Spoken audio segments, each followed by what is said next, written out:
Hi friends, ఎలా ఉన్నారు? నేను మహేష్ ఇంకో వీడియోతో వచ్చేసానమాట. ఈ వీడియోలో నేను కాలేజ్ ట్రాన్స్ఫర్ గురించి చెప్దాం అనుకుంటున్నాను. ఇప్పుడు చాలామంది కాలేజ్ ట్రాన్స్ఫర్ అవుదాం అనుకుంటారు. వీసా స్టాంపింగ్ ఒక కాలేజ్ మీద పడ్డ తర్వాత ఇంకో కాలేజ్కి ట్రాన్స్ఫర్ అవ్వాలి అని. సో ఆ ప్రాసెస్ ఎలా ఉంటుంది, ఎలా అవ్వాలో నేను చెప్తాను. సో వీడియోలోకి వెళ్దాం.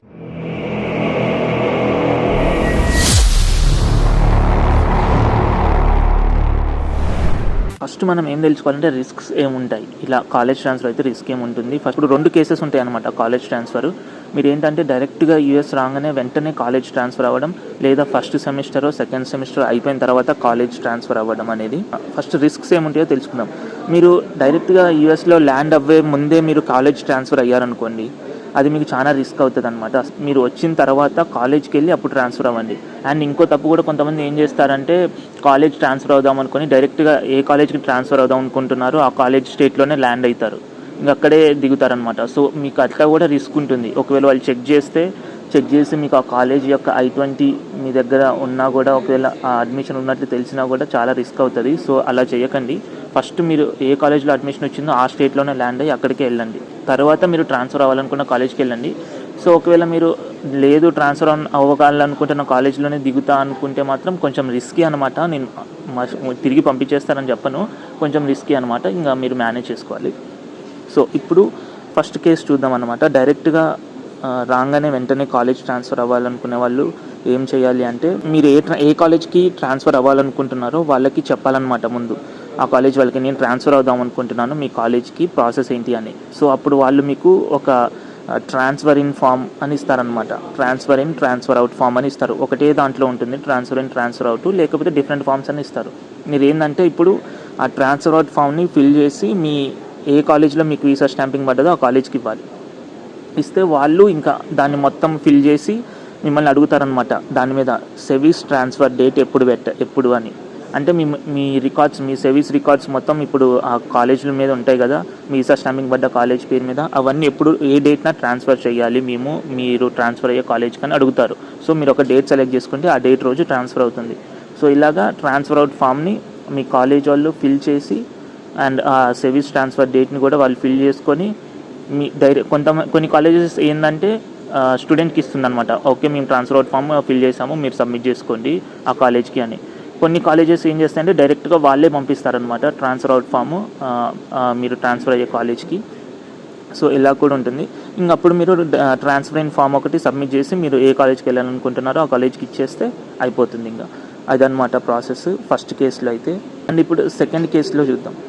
ఒకవేళ మీరు ఫస్ట్ సెమిస్టర్ లేదా సెకండ్ సెమిస్టర్ అయిపోయిన తర్వాత ట్రాన్స్ఫర్ అవ్వాలి అనుకుంటే, మీరు ఏ కాలేజ్కి ట్రాన్స్ఫర్ అవుతున్నారో మీ ఆ కాలేజీ వాళ్ళని కనుక్కోవాలి. అంటే మీకు వాళ్ళకి ఇన్ఫామ్ చేయండి అనమాట, మేము ఇట్లా ట్రాన్స్ఫర్ అవుతున్నాము అని. సో వాళ్ళు ఏంటంటే మిమ్మల్ని కంటిన్యూస్ అటెండెన్స్ I-20 అడుగుతారు. కొన్ని కాలేజెస్ అడుగుతాయి, కొన్ని కాలేజెస్ అడగవు. అదేముండదు, జస్ట్ మీ ఇంటర్నేషనల్ ఆఫీస్కి వెళ్ళి నాకు ఇట్లా కంటిన్యూస్ అటెండెన్స్ I-20 కావాలి అంటే వాళ్ళు ఇస్తారనమాట. I-20ని వాళ్ళకి ఫస్ట్ షేర్ చేయమంటారు. షేర్ చేసిన తర్వాత సేమ్ ఉంటుంది ప్రాసెస్. వాళ్ళు కూడా transfer in, transfer out forms ఇస్తారు.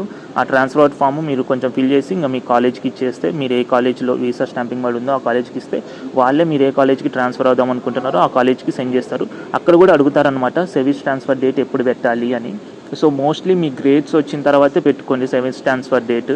అంటే మీ గ్రేడ్స్ పబ్లిష్ అయ్యే రోజు తర్వాతనే వచ్చేటట్టు పెట్టుకోండి సెవీస్ ట్రాన్స్ఫర్ డేట్, ముందు పెట్టుకోకండి, అది కొంచెం రిస్క్ అనమాట.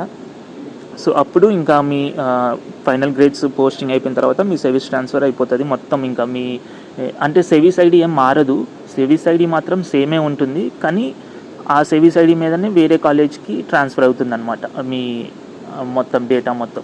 ఎన్ని సెమిస్టర్లు అయిన తర్వాత మనం ట్రాన్స్ఫర్ అవ్వచ్చు అని. సో ఇది డిపెండ్స్ అనమాట. మీరు ఒక సెమిస్టర్ అయిన తర్వాతనే ట్రాన్స్ఫర్ అవ్వచ్చు, 2 సెమిస్టర్లు అయిన తర్వాత అయినా ట్రాన్స్ఫర్ అవ్వచ్చు. సో 3-4 అయిన తర్వాత ట్రాన్స్ఫర్ అవ్వడానికి ఉండదు మోస్ట్లీ. ఇంకా మీరు ట్రాన్స్ఫర్ అయినా కూడా వేస్టే అనమాట, ఎందుకంటే మీకు చాలా టైం అక్కడే పోతుంది స్టడీకి. ఎందుకంటే మోస్ట్లీ 2 years 2.5 yearsలో మీరు కంప్లీట్ చేయాలి కాబట్టి, మీరు ఒక సెమిస్టర్ అయిన తర్వాత అయినా 2 సెమిస్టర్స్ అయిన తర్వాత అయినా ట్రాన్స్ఫర్ అవ్వచ్చు.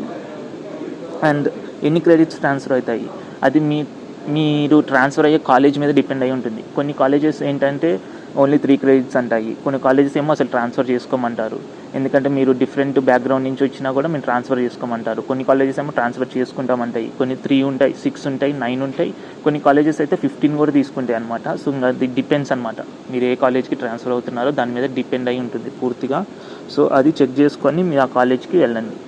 ఇండియా పోయించినప్పుడు ప్రాబ్లమ్ ఉంటుందా అంటే, నాకు తెలిసిన చాలామంది పోయి వచ్చారనమాట అట్లా ట్రాన్స్ఫర్ అయిన వాళ్ళు.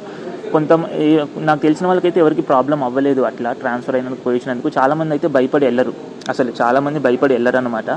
నాకు తెలిసి పోయి వచ్చిన వాళ్ళకి ఏం ప్రాబ్లం అయితే జరగలేదు. సో నాకు తెలిసినంత వరకు.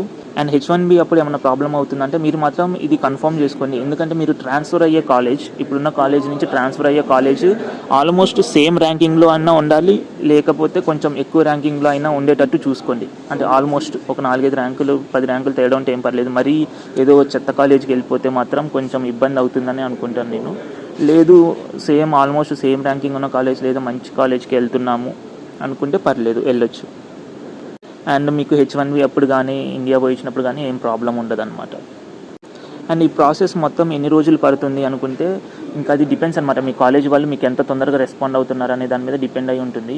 అండ్ ఆల్సో మీరు సర్వీస్ డేట్ ఎన్ని రోజుల్లో ట్రాన్స్ఫర్ అవ్వాలని పెట్టుకుంటున్నారు అనే దాని మీద డిపెండ్ అవుతుంది. నాకేం లేదు, జస్ట్ నేను వెళ్ళి అడిగాను అనమాట, ఇట్లా నేను ట్రాన్స్ఫర్ అవుదాం అనుకుంటున్నాను అని. సో వాళ్ళు ఏంటంటే నేను ట్రాన్స్ఫర్ అయ్యే కాలేజ్కి వాళ్ళు నాకు ట్రాన్స్ఫర్ అవుట్ ఫామ్ పంపించారు. ఒకటే షీట్లో ఉంటుంది. సో నేను అది ఫిల్ చేసి ట్రాన్స్ఫర్ అవుతూ మా యూనివర్సిటీ వాళ్ళకి పంపించాను అనమాట.